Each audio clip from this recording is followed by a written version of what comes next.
I give way to the honourable gentleman. There is no doubt that the Prime Minister has in many ways achieved substantial success for the economy. There is one statistic that I understand is not, however, challengeable, and that is that over her 11 years, the gap between the richest 10% and the poorest 10% in this country has widened substantially. That's right. How can she say at the end of her chapter of British politics that she can justify many people in a constituency such as mine being relatively much poorer off, much less well housed, and much less well provided than it was in 1979?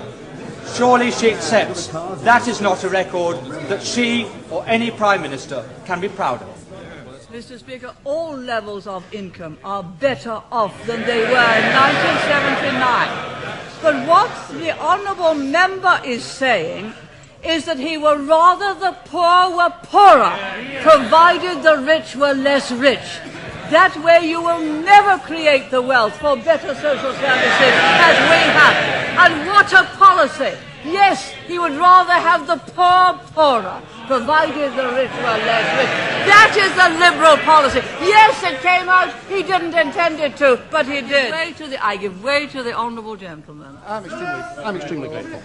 The Prime Minister is aware that I detest every single one of her domestic policies and have never hid that. And I think that the honourable gentleman knows that I have the same contempt for his socialist policies as the people of East Europe who have experienced it have it for theirs.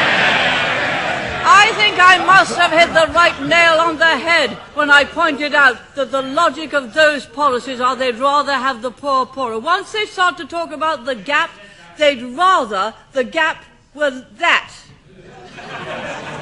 Down here. That. Not that. But that. So long as the gap is smaller, they'd rather have the poor poorer. You do not create wealth and opportunity that way. You do not create a property-owning democracy that way.